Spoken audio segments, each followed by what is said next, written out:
జిల్లాలో ఉన్న మారుమూల గ్రామాల నుంచి పెద్ద ఎత్తున ఆదివాసీ ప్రజలు, గిరిజనేతర పేదలు తరలి వచ్చారు మంచిర్యాల కలెక్టరేట్ కార్యాలయానికి.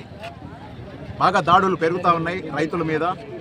ప్రభుత్వాలు ఇచ్చినటువంటి హామీలు అమలు కావటం లేదు, వాటిని అమలు చేయాలని చెప్పి డిమాండ్ చేస్తున్నాం. అరకల్ని తీసుకుపోయి అరెస్ట్ చేశారు. అక్కడ కన్నెపల్లి, మన కోటపల్లి దగ్గర ఎఫ్ఆర్ఓ గారు అరకలతో దున్నుతుంటే కూడా వ్యవసాయం అరకలు తీసుకుపోయారు, తర్వాత ఇట్లు వదిలేశారు. ఇవాళ అరకలు కూడా జైలు పోలీస్ స్టేషన్లో ఉన్నాయి. ఆ తర్వాత ట్రాక్టర్లు పెట్టి దున్నద్దు అంటున్నారు. ఎందుకంటే హక్కుపత్రాల భూముల మీద ట్రాక్టర్లతో దున్ననీయరట. దాని మీద ట్రాక్టర్లు కూడా ఇవాళ 4-5 ట్రాక్టర్లు ఎఫ్ఆర్ఓ ఆఫీసులో సీల్ చేసి పెట్టారు. అవి తుప్పుపట్టిపోతున్నటువంటి పరిస్థితి ఉంది. అట్లనే మోటార్ బైకు, ఈయన పేరు బాగాల సమ్మయ్య. ఈయన మోటార్ బైకు, పొలంలో ఉన్న మోటార్ బైక్ను కూడా పట్టకపోయారు. మోటార్ బైక్ని తీసుకుపోయి అరెస్ట్ చేశారు. ఇప్పుడు ఈయన మోటార్ బైక్ కూడా అరెస్ట్లో ఉంది. ఎంత విచిత్రంగా ఉంది చూడండి దాడులు జరుగుతున్నటువంటి తీరు. హక్కుపత్రాలు ఇస్తాము సాగులో ఉన్న వాళ్ళందరికీ అని చెప్పేమో ప్రభుత్వం ఎన్నికల ముందు పార్టీలన్నీ వాగ్దానం చేసినాయి. గతంలో ఉన్న ప్రభుత్వం కొన్ని ఎకరాలకు ఇచ్చింది, ఇది పెండింగ్లో ఉంది. ఈరోజు ఏమన్నారంటే అందరికి ఇస్తామని చెప్పారు, కానీ ఇప్పటివరకు కూడా రోడ్ మ్యాప్ ప్రకటన చేయలేదు. రోడ్ మ్యాప్ ప్రకటన చేయడం అంటే అర్థం ఏంటంటే మళ్ళీ దరఖాస్తులు తీసుకోవాలి, గ్రామ కమిటీలు కూర్చోబెట్టాలి, లబ్ధిదారులు ఎంపిక చేయాలి, వాళ్ళందరికీ కూడా హక్కుపత్రాలు ఇవ్వాలి. అదేం ఇవ్వకుండా ఈరోజు అందరి మీద కూడా దాడులు పెద్ద ఎత్తున జరుగుతున్నాయి. తపాలాపూర్ ఆయన వచ్చిందో, తపాలాపూర్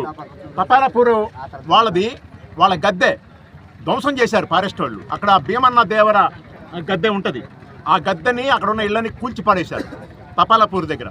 కాబట్టి దాడులు అనేవి ఏ రూపంలో జరుగుతున్నాయి, నోరు లేని వాళ్ళు ఆదివాసీలు వాళ్ళకేం తెలవదని చెప్పి అనుకుంటున్నారు. కానీ ఆదివాసీలు అంటే కొమరం భీం వారసులు, రామ్జీగోండ్ వారసులు, సమ్మక్క సారక్క వారసులు అనే సంగతి ఇక్కడ ఉన్నటువంటి ఫారెస్ట్ డిపార్ట్మెంట్ వాళ్ళకి అర్థం కావట్లేదట్టుంది. దీనికి మేమనేది ఏంటంటే ఫారెస్ట్ వాళ్ళనే మేము టార్గెట్ చేసి చెప్పడం లేదు. ప్రధానంగా అక్కడ ఉన్నటువంటి రవికుమార్ అని చెప్పేటువంటి ఎఫ్ఆర్ఓ ఉన్నారు. అదేవిధంగా ఇంకోవైపు ఏమో అరవింద సింగ్ అనే ఆయన ఒక ఎఫ్ఆర్ఓ ఉన్నారు.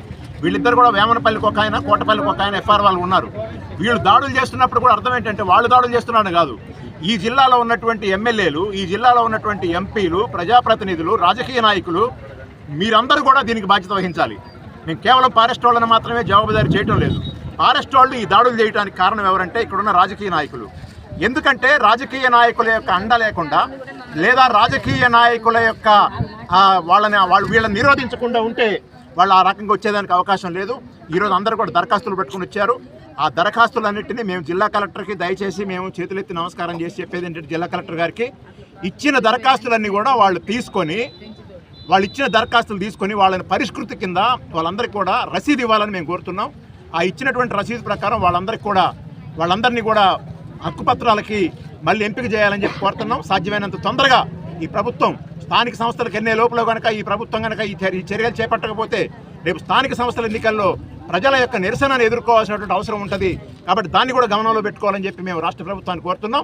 ఈరోజు కేంద్ర ప్రభుత్వం కూడా ఏం చేస్తూ ఉందంటే, మన ఛత్తీస్గఢ్లో చూస్తున్నాం మనం, 4.5 లక్షల ఎకరాల అడవిని అదానికి ఇచ్చేశారు.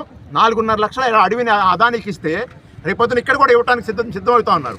అడవిలో ఉండే జంతువులు ఏం కావాలా, మనుషులు ఏం కావాలా, రైతులు ఏం కావాలి, పర్యావరణం ఏం కావాలా, చెట్లు ఏం కావాలా, అదంతా కూడా మైనింగ్ పేరు మీద అని చెప్పి నరికేయడానికి హస్డే జంగిల్ని 4.5 లక్షల ఎకరాల అడవిని ఇచ్చారు.